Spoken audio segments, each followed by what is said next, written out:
one. And we are live again. So good morning for me, good afternoon for my guest, and good evening anyone else watching around the world now or listening later around and across all the podcast platforms.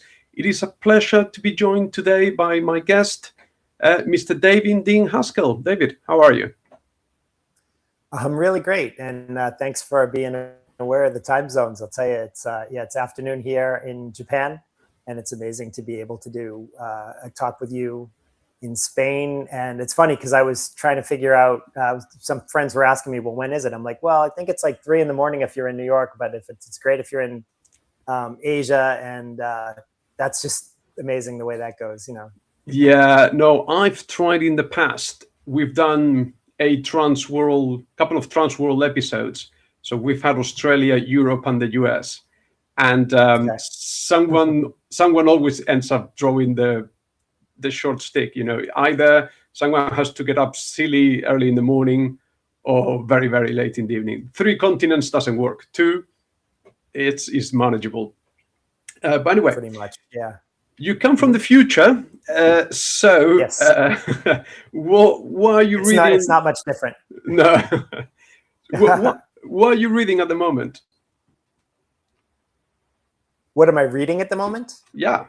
In the future? Actually, I'm reading The 3-Body Problem. So that's the one I keep hearing about, and I've been sort of meaning to read that. In terms of fiction, I read a lot of nonfiction stuff, not necessarily in book form, though. Sometimes I do audiobooks, inner child stuff, IFS, which is internal family systems, which is related to inner child stuff. So I write fiction and nonfiction, and I'm kind of reading everything too. So yeah, but 3-Body Problem is the one that I'm partway through, but no, I don't know the ending. So I keep hearing that book mentioned. So far, what are your impressions?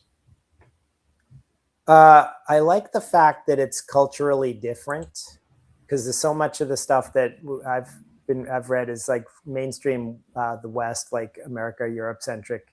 And there's a lot of, actually my housemate who's in the other room is a Chinese guy. So like culturally, we talk about the differences in culture, and 3-Body Problem really comes at the sci-fi, even the sci-fi sensibilities is kind of different. So I think that's interesting. And I wonder if that'll influence the way that I write. I hope I'm not too tunnel visioned when it comes to writing a certain way, but maybe I am. You know, most of my headquarters are in New York or whatever, and like I kind of go from there. So yeah. Okay. But I haven't. I'm about 1/3 through it, so I can't really tell you much about the spoilers part, or you know. No. I'm just not one to follow trends and read the latest book that came out. So maybe I'll place it somewhere on my TBR, and when it's completely out of fashion, that's when I will pick it up. Okay. Yeah, I'm a traditionalist too. Like most of the stuff, when people ask me what I read, it's like, you know, I Asimov and Arthur C. Clarke and the really traditional sci-fi stuff. And I grew up with Star Trek and Star Wars and that kind of stuff. So like the newer, really cutting edge hard sci-fi stuff, I'm not that familiar with. I haven't read a lot of it. So yeah, no, I'm personally finishing the 5th book in the Fafhrd and the Grey Mouse series by Fritz Leiber. So that you got the 70s stuff. So yeah. I think so you've got roughly mentioned, but so what does your business card say? What's the day job? And what brought you to Japan? Okay, well, that's something to do with the day job. I don't really have a day job. I teach English, I teach drums. Those are 2 things that I do. Last year I was nomading for the whole year. So I was all around Southeast Asia, in Vietnam and Thailand and Indonesia. And when I was there, I was doing some coaching clinics. So I was doing some on stage work with the drums. And so when I'm trying to, the business card is, so I have a fiction Substack, I have a nonfiction Substack, and then I have Instagram gets the attention for the music people. So it's so weird because I don't know where to send people, and it's not very targeted. But it's like I sort of end up, I think, getting into I don't want so when I'm doing the drum thing, I wasn't able to do a lot of writing. I was really trying to, get the writing out there and publicize the writing, but I was so focused on drumming. And I'm an introvert, so if I'm out on stage or if I'm taking pictures with people, I love it, but it drains me, and then I have to sort of recover for a day or two. So anyway, I wasn't doing a lot of the writing stuff then. Then I sort of went into monk mode in Thailand. I went way out in the countryside, nobody around, and could sit on my porch all day long, listen to the birds, and then I was writing like crazy, and managed to publish my book, The Solarian Deep. That was in at that time later in the year, and so now I'm sort of on a podcast circuit. So it's like now I've been like going around and talking about the books that I've written. I've written 6, and I have 2 in the works, one fiction and one nonfiction. And so what I'm hoping to do is, meet some podcasters, connect with some listeners and readers, and then sort of come back to it when I publish my new stuff, which is, a few months down the road. So I think it's kind of a cycle thing. And meanwhile, I pay the bills by teaching. So. Okay. Sorry, we're going to take a slight detour. So on the drumming side of things, okay. So who are your sort of go-to drummers, or drummers that you will look up to there? Okay, so first of all, I'm a very niche drummer. So I played the marching snare drum, so like competitive marching stuff. So I worked at Disneyland. I played drums at Disneyland. So I played on trash cans, right? With 3 guys doing drumsticks and drum tricks and drumming on trash cans, called the Jammers. And so for myself, that's my specialty. I'm not like a rock and roll guy up on the stage. However, I love that stuff. And if you want to talk go-to drummers, I mean, the hype this week is Rush, because they made a comeback after 11 years after Neil Peart passed away. And they've got this drummer, Annika Niles, and she's just really inspirational, because I see her, she's like sitting in the shoes of a genius, right? And like, and really nailing it. And I was thinking, wow, how would I handle that if I had that kind of pressure and, the whole world is watching you. So anyway, Neil Peart is a big influence. I love him for rock. John Bonham. My favorite drummer though is probably Stevie Wonder. Okay. Yeah. If you listen to some of the Stevie stuff from the 1970s, a lot of those drum tracks are him. Oh, really? Okay. I didn't know that. Yep.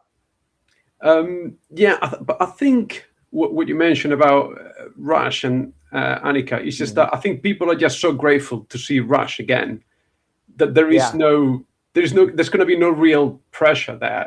People is going to be accepting and knowing that, Peart was, like you said, such a genius. Have you read his book, Ghost Rider? No. I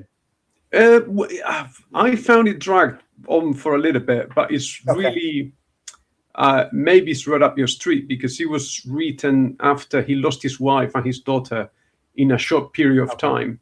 So he went on this massive road trip on a motorbike across the US, and it's just chronicling how just his journey of sort of healing and overcoming that. And I think eventually he went back to Rush. So it's an interesting book. I'll have to check it out. So what brought you to Japan then? I know you mentioned you've been traveling, but why Japan? I've been in Japan a long time. I first came to Japan in 1998, so I've built a life out here. I first came here to play drums. I came here to play the trash can drums in Tokyo Disneyland. Okay. I did that for about 10 years, and then sort of built a life out here. I have a daughter, I have friends and family, and that's basically where I've been until last year. Last year, I sort of went through a divorce in 2024, and then last year sort of decided to step out and see some more of the world. Did that and was enjoying it. And actually, I have a weird story related to that, which is I'm in Japan right now, but I wasn't supposed to be because I had a plane ticket 2 weeks ago Monday to go to the Philippines to continue the nomading. But the day before that, I had kind of a freak accident. I had a fall and I hit my head. And I Right. got a concussion and I took an ambulance ride and I ended up, I was okay, but shaken up, and I decided not to get on the plane. I decided to stay put. So, because Japan is home. So yeah, I was just like, I'm just going to stay in Japan for the year. So there you Okay. have it. And so I'm assuming your Japanese is most certainly up to scratch, right? It's conversational. The writing is a lifelong challenge. Yeah. The Chinese kanji. You have to Yeah, learn yeah, yeah. thousands of characters, but yeah, I can get by. I can get by in Japanese. But going to all those other countries was rough because like I'm going for 2 months, 3 months in Thailand. Everybody wants me to learn, a little bit of Thai, and as soon as I learn a little bit of Thai, then I'm in Vietnam, and they're trying to get me to say hello in Vietnamese, and it was like, my head was too full. Yeah. Oh, that's an interesting globetrotting life you've had. It was, yeah, For yeah. sure. And then within this maelstrom of traveling and living in Asia, different countries and stuff, then the Solarian Deep comes out. Like what prompted this? It's interesting because what prompted it was a desire to connect with readers more, because I started it as a serialized novel. Mm-hmm.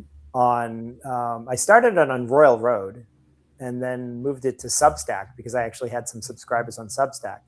And instead of like sort of doing it by myself in a room and then polishing it and all that and then publishing it, I was putting it out and listening to feedback, and also sort of putting a bit of pressure on myself to develop something as I went. So I didn't know the ending when I started writing it, and I think it got a lot. The concepts and themes got a lot deeper. It's a lot about transformation and societies, how we get along or don't get along. There's some war stuff in there. There's some not understanding each other culturally. So I mean, the travel certainly had a lot to do with that too, and also the state of the world, I think. And so it sort of grew, and it became it's the first book of the Technoquatics is what I call the series, which is the people. These are humans.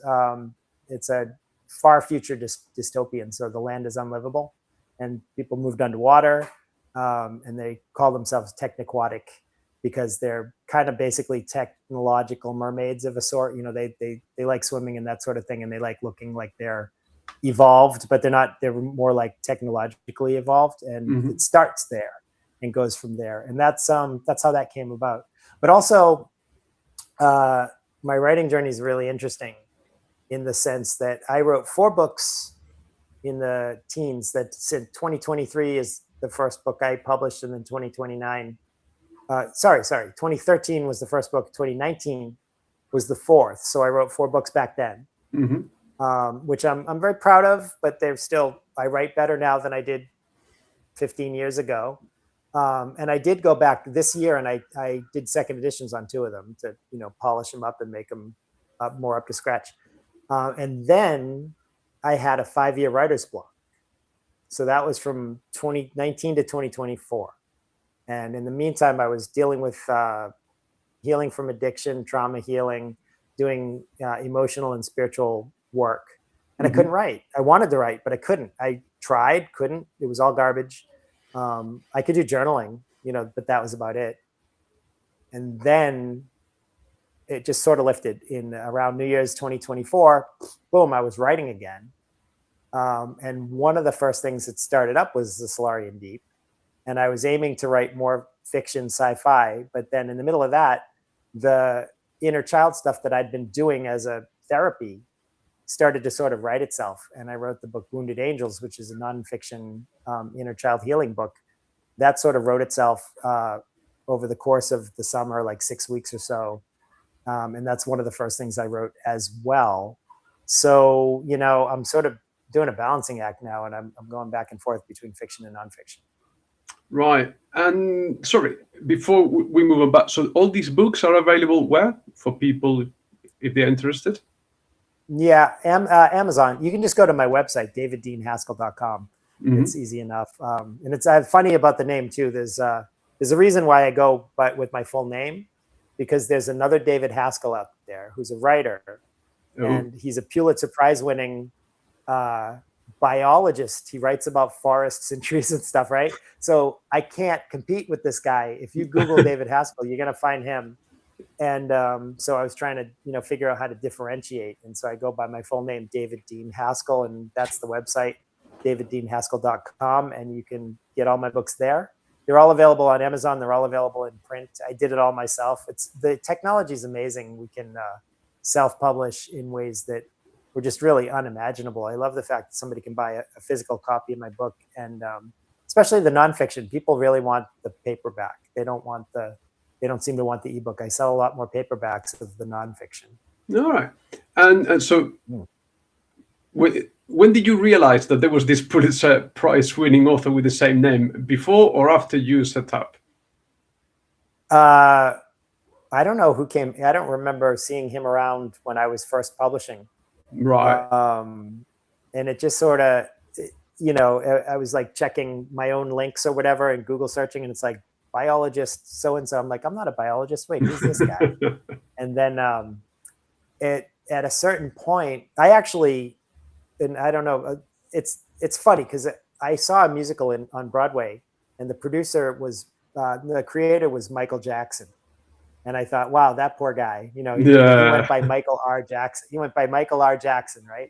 And it's like, well, what do you do, right? And for me, it was differentiate with my middle name, but I actually went into the wikis and set up there's a way that you can do a disambiguation. It's on my website too. It's like, I am not the biologist who wrote these books. I am not the Pulitzer Prize winning, because some of that was coming up. It was like, Pulitzer Prize winning author who wrote The Solarian Deep. And I'm like, well, wait, that's not me.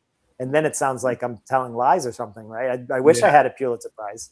I don't yet, but so that's a funny little, but that's the nature of the way the internets work these days. Right? Yeah, and differentiate or die. Yeah. And you didn't consider writing under a pen name or getting a pen name? I considered it, but a lot of my healing journey has had to do with self-acceptance and learning to like and love myself. And I write about that stuff.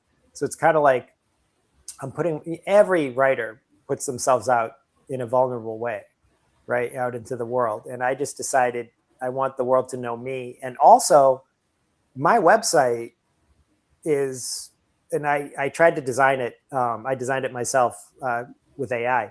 And tried to design the color scheme and whatnot, so it transitions from the sci-fi visionary stuff into the nonfiction healing. I don't know if I'm doing a great job of it, but it's really, I want people to know me. And yes, some people are going to be into just the fiction. Some people are going to be into just the inner child stuff. But for me, it's all the journey, because I write nonfiction about how it was for me and how I healed. And then I also write essays on kind of the state of the world or the travel stuff. That's on my Substack. That's the now. And then I write the visionary sci-fi stuff. This is what I hope in the future. So for me, it's past, present, future. That's what I write. To me, it's all cohesive. And I'm trying to, see if anybody else agrees with that. So, yeah. And so, I couldn't pen it. Yeah. No, sorry. I was just going to say, that's okay. I was just going to say I couldn't really pen name the nonfiction because it's my story. Yeah. So if I'm not going to do that pen name, then I'm not going to do the rest of it either. So. And I'm assuming, correct me if I'm wrong, that some of the themes that you explore in your nonfiction will seep into the Solarian Deep, right? Definitely. Yes, definitely. And not just the Solarian Deep, but also my upcoming stuff. I've got a book that I'm working on now called The Vibrants, Vibrants. It's about human AI creativity coming, the future of like, what are we looking at here? I've been writing it for years, and it's getting there. I'm hoping to publish it in a few months. But now everybody's talking about vibe coding, right? And I'm like, oh man, they're going to think that I was like, stealing that idea. But came up with that title like years ago, you know? Mm. So for me, the sci-fi stuff, the hopeful stuff, it's been part of me forever.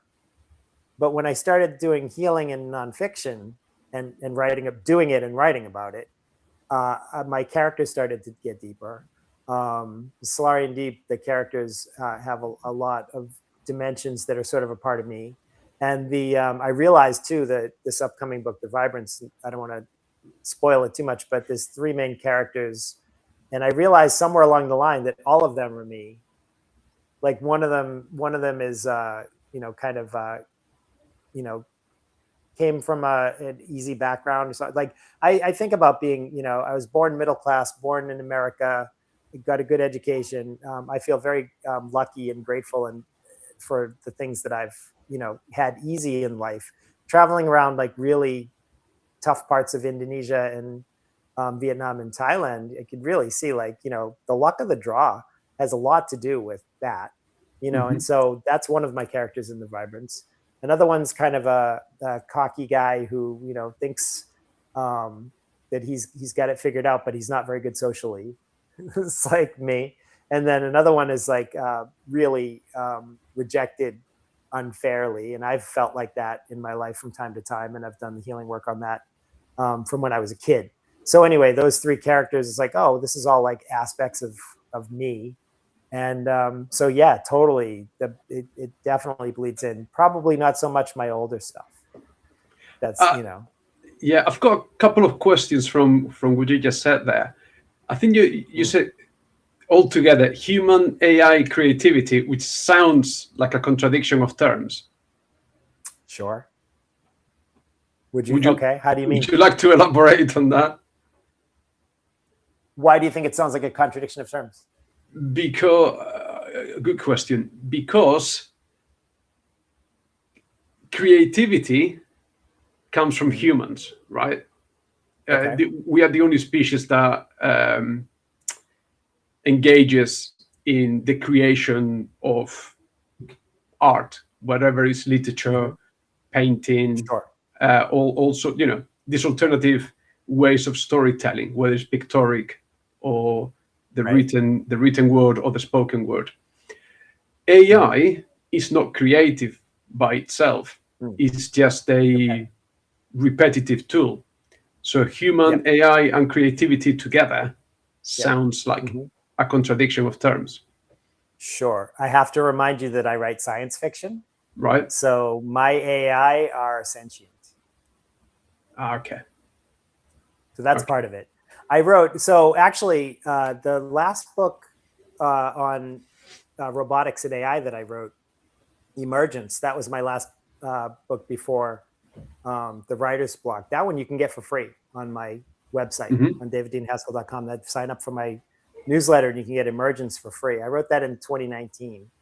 And when I went back and looked, I realized I got a lot of things right in terms of like the direction that things are going, but I was more focused on robotics. And in my image is robotics. Like Isaac Asimov is a huge influence for me. He talks about robotics a lot. And so that's that book. This book is more like the Ghost in the Machine kind of stuff. But the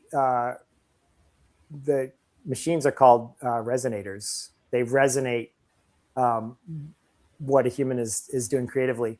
It's and again, they're sentient or achieving sentience. It's got a lot to do with like the singularity kind of stuff, and a lot to do with the meeting a new species of AI. Now, I know there's a lot of controversy on AI, so this isn't today's fiction.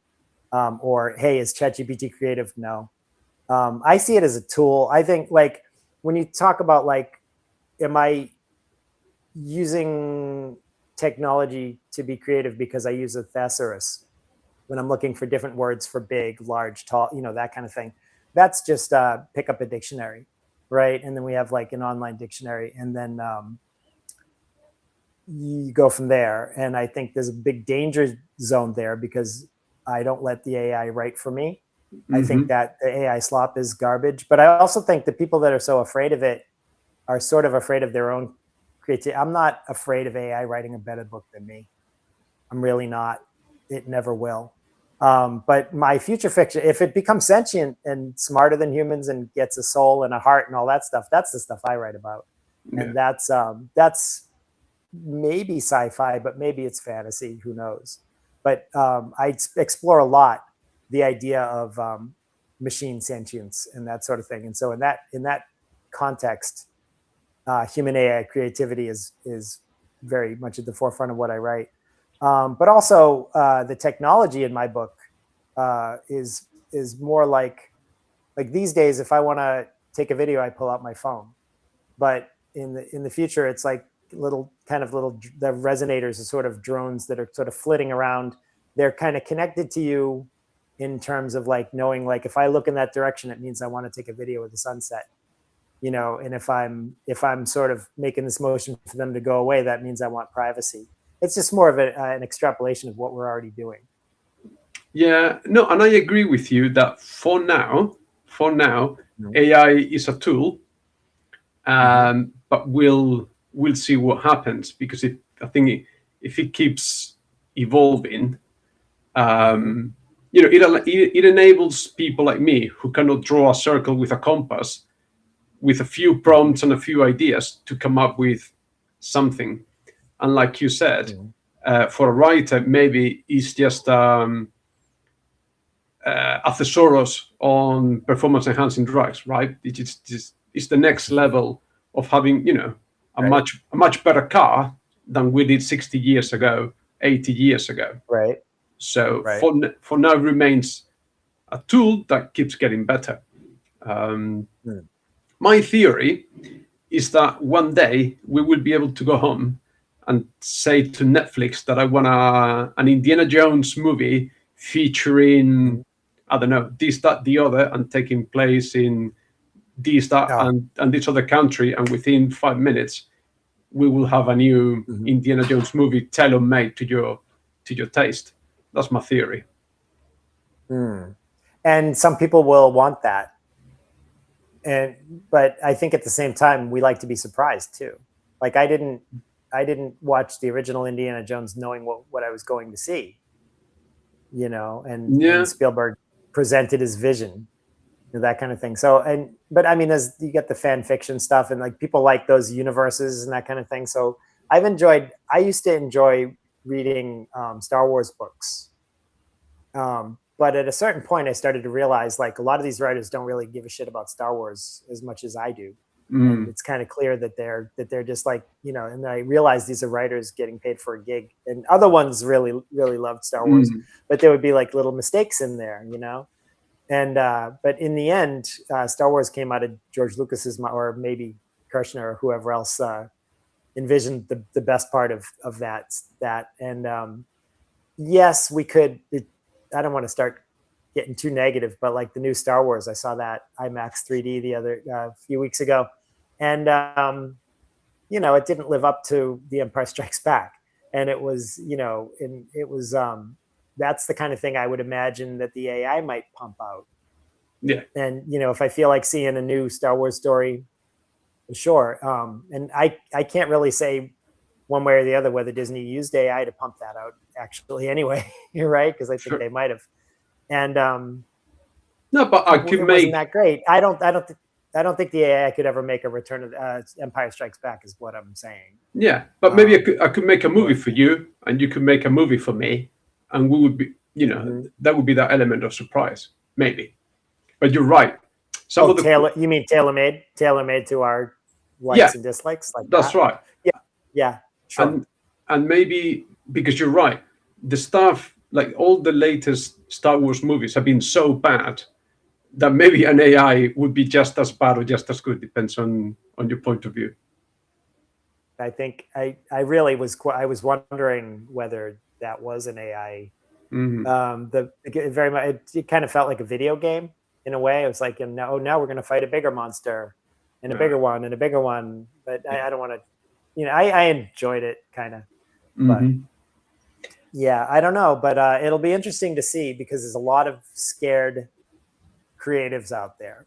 That's definitely, and I was thinking about this today, because I don't really have a dog in this fight in terms of like, I'm not using AI to write my books, so I'm not worried about what people think about it in terms of me. But it's a real kind of blaming and shaming thing going on out there with authors and saying, you know, if you use AI, you're stealing, you're a thief, and if you do a book cover that, and I do have AI book covers because I don't have the money to pay a great artist, and I actually paid for the book cover Emergence years ago, and paid $200 to $300, whatever it was, and I just had the AI update it, and it's so much cooler, right? But it's based on the cover that I paid for. Am I a bad guy? Maybe. And will people skip my book because they think I wrote the book with AI because the cover's AI? Maybe. We'll see how it goes. But you know, at the same time, I think there's a lot of like, you know, don't you dare do that. You know, blaming and, you know, trying to shame people into not doing it. Meanwhile, the mega corporations are off to the races, and they're doing all that, and they're you know, splitting the playing field even more. So if you want the little guy to you know, handicap himself even more, that's what's that going to do? Because I guarantee you there was a lot of AI use by Disney in the new Star Wars movie. Okay. So sort of, yeah. And if as an independent author, if you want to compete or like make your small plays, then you have to make use of these tools. You cannot sort of draw the cover yourself, or you cannot, you know. I'll tell you, I actually did. See, this is the thing I'm trying to figure out, how to navigate these landmines. And one of my books, Dark Alignment, the third book that I wrote, Dark Alignment, that's one of the ones that I did a second edition on. I actually did do the cover by myself. I sourced the free imagery. I did it in GIMP, which is free, and I am not a good artist, and I'm not that pleased with it, but I wanted to just, okay, fine, I'm not allowed to use AI, and I don't have the money to pay, so okay, I'll do it myself and see how that goes. And so one of those, I did do it. It took a lot of time. I'm not good at it, but that's an option. One thing I thought about doing was just doing black, the title and author only for all my books. And be done with the whole thing, you know. So I don't know where I'm going to be at. If one of my books suddenly takes off, I'll go pay a great artist. But right now I don't have that kind of money. So no, and it's complicated. There was it's another indie author I interviewed, Thomas J. Devens, and he paid for a cover for one of his books, and turns out that the artist had used a stock photo that had been used for another cover. So then he found himself with a cover almost identical to another book, and he said, well, what's the point of paying an artist who just got, you know, a bunch of stock photos and just recycling them? But anyway, sort of going back a little bit to your book.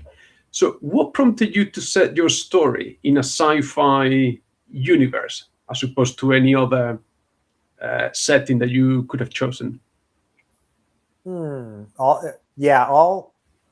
my books are techno thriller or sci-fi, except one. My second book, The Gold Club, is more of I can't even, it's kind of a satire heist, kind of stick it to the corporation kind of book. It's sort of based on my frustration with Amazon, actually. It's like, you know, how do you get the algorithms to work, right? That's The Gold Club. But and that's its own thing. But mainly, I mean, I've always read sci-fi. I've always been kind of a future, optimistic future. I do write some really dark stuff, but in the end, I want to read something that's going to make me think maybe we'll be okay. So I think that's kind of where I end up with the with being on the sci-fi side. And I've never really written anything historical. It's either modern day or future, and it's not usually distant future either. It's not aliens or anything like that. Maybe I'm just trying to figure out where I'm going in 10 or 15 years, you know.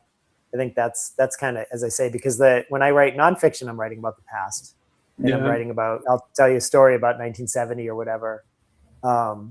And that could even get into stories that I might know from family, my grandparents, or that kind of thing.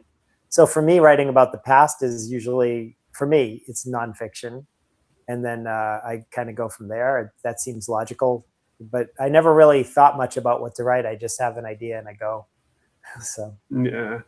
Unfortunately, I cannot feel optimistic about the future. I've never, yeah. I've never pronounced myself in the podcast, my YouTube channels, but I cannot feel positive about the way things are going. I do have a theory, not a theory, but I do well. So I don't know how familiar you are with the singularity idea. The Ray Kurzweil talks about basically the AI becomes sentient, and Right. then the humans sort of merge with the AI, and then we're immortal and live happily ever after. That's his beautiful vision, which kind of sounds more like a nightmare. I'm a spiritually minded guy. I do prayer and meditation and whatnot. So like to me, the live forever thing almost sounds like uh, maybe that's hell. I don't want to download my brain into a computer. And maybe I'd live for a couple thousand years, but I don't want to live for a million years. I can't even imagine it.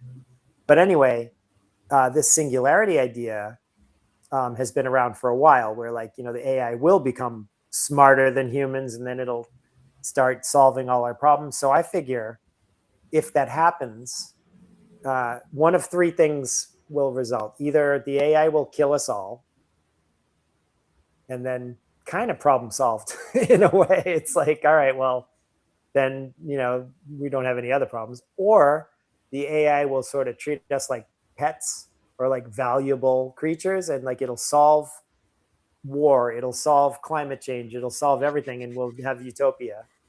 That would be nice. But then there's the really dark third idea, which is like the AI will just completely ignore us, isolate us, take away all the resources, and leave us to our own devices to die off. And so that's another dystopian kind of thing. But anyway, I kind of feel like when it comes to the future, sort of putting my bets on a benign AI, or else we're screwed because we're screwing it all up. As you were mentioning it, here's a free idea for your next book. I think there's another option that I haven't heard anyone talk about, but I'm not claiming to be intelligent here or original. But I just thought about the amount of resources required to power all these AIs, all the mineral resources to create the chips and everything. Those are finite. Yeah. So we may get to a point where the AI collapses because we've used up all the resources. And then we are left in this kind of halfway technologically advanced but crumbling world. And we end up in a Planet of the Apes sort of situation where temporarily the AI took over, like you described, but then the AI collapsed on itself. And that would be an interesting idea to explore. Maybe you should write that book. Time is one of the things I haven't got. But yeah, I just thought about it right now. That's really interesting because it would be interesting to set that book in the distant future when all that has gone down, and then we could, how did this happen? It would be really interesting. And also, I did have an idea of I think I titled it something like Bubblegum Future or something. It was a short story I wrote where technology was so ubiquitous that it was just like garbage. Like you could pick up a phone. A phone is worth like 10 cents. Right. And it's like, you just, pick it up off the street, use it, throw it away. And like, technology is just everywhere, and it's got no value at all. And so maybe that kind of thing too. Like, as you say, there would be some high tech here and there, but everything's also crumbling and here's the other thing. Aren't we all relying on the AI so much these days? Because some of my friends that will have a conversation and they'll say, oh, well, I'll tell you later. I have to ask ChatGPT about it. Like, I don't know much about World War I, so I'm going to ask ChatGPT about it, and then we'll talk later. It's like, I mean, there is nothing I hate more than receiving an email at work that is very clearly ChatGPT generated. Okay, yeah. They don't even bother removing the green ticks and the style of bullet points and everything. And usually when I get one of those, I just reply with a single word. But yeah, you're right. You're absolutely right. What's the? Am I allowed to hear the word? No, I would just say like okay or good or thank you. Okay. I don't was want wondering what the word the word would be the response to that. It's like, because the temptation is to take all that failure. email, put it in ChatGPT, and generate another one-page reply and send it back. But then I'll tell you what, though. I'll tell you what, and I'm guilty of this. I'll tell you what I do. And this has actually worked really well for me. When I have to deal with customer service at a company that I don't want to deal with, I had an issue with an airline recently, and it was an unfair situation. They owed me a flight, and I was trying to book it, and they were telling me, "Oh, you can't book it on this day." And I was like, "Well, no, I have a credit. You owe me a flight. No, you can't book it on this day. It's too busy. Try another day." I'm like, and so I literally turned it over to ChatGPT. I said, "ChatGPT, escalate this," and I was copy paste, and I sent it to them, and then they escalated it, and their AI was fighting with my AI, and then finally, in the end, I got my refund. There you go. So it's like, because I was like, I don't want to deal with this. Yeah. This is crap. I'll let GPT deal with this. And literally it was two AIs fighting with each other. So it's like, that's a good idea. That's a good idea. Well, I recommend that. I highly recommend that. It dropped my stress level way down. Yeah. Maybe it's going to use this. So we've talked about the Solarian Deep echoes some of the themes that you treat in your non-fiction work, and you've talked about trauma and addiction and so on. Yes. So I would like you to. So I'm going to tell you what I think about addiction and correct my misconceptions if I'm wrong. Okay. So it is my understanding that addiction has got a personality component, a genetic component. Some people have got more addictive personalities. They're more propense to. Is that right? Yes, I think so. First of all, just the disclaimer: I'm not an expert. I'm not a therapist, so I only speak for myself. Mm-hmm. I have struggled with drugs and alcohol, and I've also struggled with codependency, people addiction. So I can tell my story. Right. But definitely, genetic. My dad was an alcoholic. I strongly believe, although he never really, I think, addressed it. I think there is a genetic component. Yes. And I also think and again, not to get too into the airy-fairy side of it, but I think there's a spiritual side to it. It's a sense of you get really deep into yourself, and not into fellow humans, and not into things that might be greater than yourself, gratitude and spirituality and those kinds of bigger concepts that I think help to have a fuller, more fulfilling life. I think that addiction sort of bleeds that stuff away, and so a lot of people turn to God to solve their addiction problems, and I think that has something to do with it. And I also think there's 4 types of health.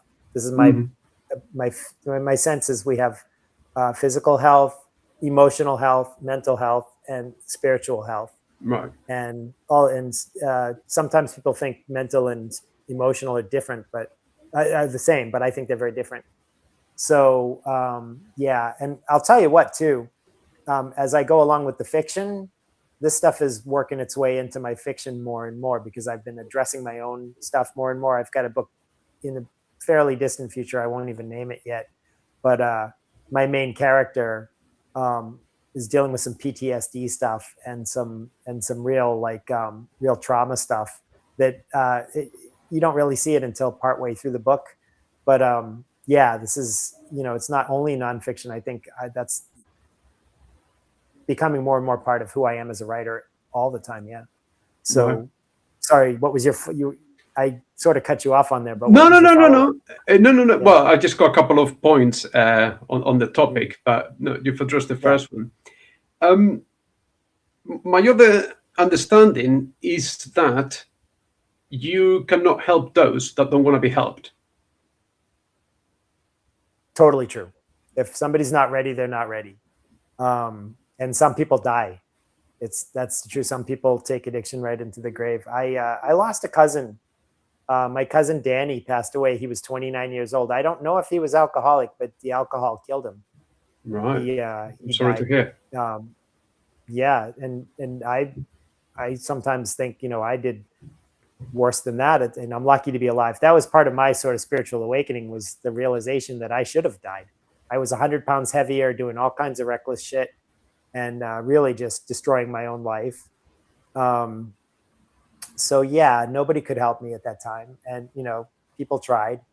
And I think my theory, and I think it's not just my theory, but a lot of people, when talking about addiction, is you won't be able to stop until it gets painful enough. Like, that's why they talk about the rock bottom. If you're in enough pain, Hmm. it's like, I'll do anything. I'll do anything. Help me. And finally, people are able to reach out for help. But reaching out for help is the hardest thing for an addict.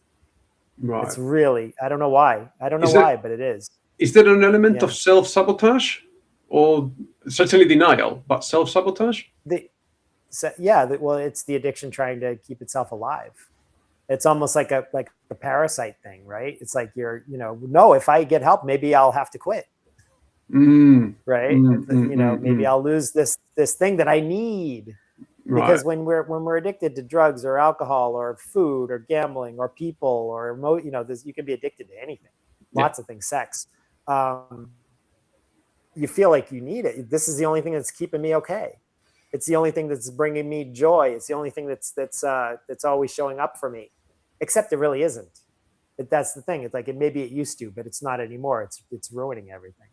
Yeah. But there's a lot of delusion, and there's a lot of delusion in there too. And it's in my book too. My book's not about addiction per se. It's more about recovery from trauma. Yeah. But these kinds of, the delusion and not being able to see ourselves is a lot about what I write about. And I think that the path to healing is learning to sit with ourselves, recognizing what we've done, what we've been through, sitting with emotions that are really, really uncomfortable. A lot of people don't want to do that. And, for an addict, they end up having to do that, or some of them don't make it. And is it sometimes, or is it always necessary to uproot and have a complete change of scenery for recovery? The reason I'm asking, I've got a Mm-hmm. relative that Mm-hmm. doesn't live close by, and every year Mm-hmm. comes to visit. And she says, Yeah. "Oh, here I feel better. I feel at peace because it's a brand new environment. It's here with my wife and kids. We're in Spain by the sea. It's a completely different environment to being in a big city surrounded by all the, temptations and the Mm-hmm. people that may enable her. And is it necessary to uproot yourself or have a big change in order to be able to implement these changes?" I don't think necessarily. A lot of people in addiction will try to move in order to try to solve the problem. And they'll, everything's terrible for me in New York. I'm going to move to LA, and then I'll be okay. And then they find that wherever you go, there you are, You can right? So find you it's can find the problem. your place. Right, you're still there, and the problems are still there. But for me, I got worse in Japan. Was pretty bad for me in Hmm. the sense that it's a very boozy culture. You Right. can drink 24/7. You can get away with really bad behavior. Um, I didn't drive, so there was no danger of like drinking and driving and doing anything really dangerous like that. I could take a train. So for me, I got a lot worse. But then I was able, Japan is where I got better too. So yeah, I don't think necessarily, but I do think it's a bit dangerous if people think if I go here, I'll be okay. But if I go back here, I'm going to drink or do drugs again. That's quite dangerous because you have to be able to walk the earth and live your life. And there was a lot of that in Japan too. Because like, oh my God, how can I quit drinking because Tokyo has alcohol 24/7? It's like, well, the world, unless I move to Dubai Yeah. or someplace where even then you can probably get it. So yeah, I mean, it depends on the person, but for me, I think it's just you hit the pain point where it's like I just can't stand this. And yeah, again, like I wrote about this. It's like I was in so much pain, it had to change. I didn't have a choice. It was like I couldn't stand it one more minute. Right. So we're about to finish, and as usual, Okay. I've got a round of 10 quick fire questions for you. Okay. So don't think about them too much. But before, if you could remind people listening where they can find your books and your work. Oh, great. Thank you. It's daviddeanhaskell.com. The middle name is spelled with an E, so it's a little bit funny, but it should be easy enough to find. daviddeanhaskell.com is my website. You can also find me on Substack, David Dean Haskell Stories. So I'm pretty much just going with my name. So if you make sure to get the middle name in there, you'll find me and you'll find my books, and everything's available on Amazon and other places too. But if you skip the middle name, then you'll find a guy who talks about biology. And if you're into that, that's okay too. But yeah. All right. Okay, so don't think about them too much because some of them are a bit out there. So here we go. Okay. Question number 1. One word that captures the ocean's personality. Vast. Okay.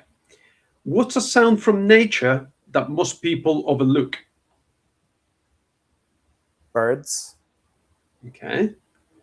I think we know the answer to this one. Deep sea or deep forest? Deep sea. Are you, sorry, do you engage in like scuba diving, snorkeling, or anything like that? I did a lot of snorkeling in Thailand last year. Mhm. And it was amazing. And I was thinking about the Solarian Deep when I was doing it too, because I was like, oh yeah, this is great. And taking pictures of the mermaid stuff. They had some mermaid stuff by the sea. Scuba diving, I wanted to. I sort of didn't get around to it. I didn't get around to it, and I regret that a bit. But one of these days, I hope to. Okay, Yeah. nice. I'm an ocean guy. I live by Tokyo Bay, and I go to the beach all the time. I love the ocean. Nice. Number 4. Which species would you most like to interview? Octopus. Oh, they're meant to be quite intelligent, isn't it? Yeah. No, number 5. A book you wish everyone would read alongside the Solarian Deep. The Power of Now by Eckhart Tolle was very powerful for me. It's nonfiction, but that springs to mind. Okay, and what's that about? It's about presence. It's about living in the moment. Okay. Yeah. Number 6. You'd have me if you were talking about fiction. You'd have me stuck because there's so many. I don't know if I could name one. So Okay. No. Number 6. What's something the ocean has taught you about being human? No, that's deep. there is a power greater than myself. Okay. Number 7.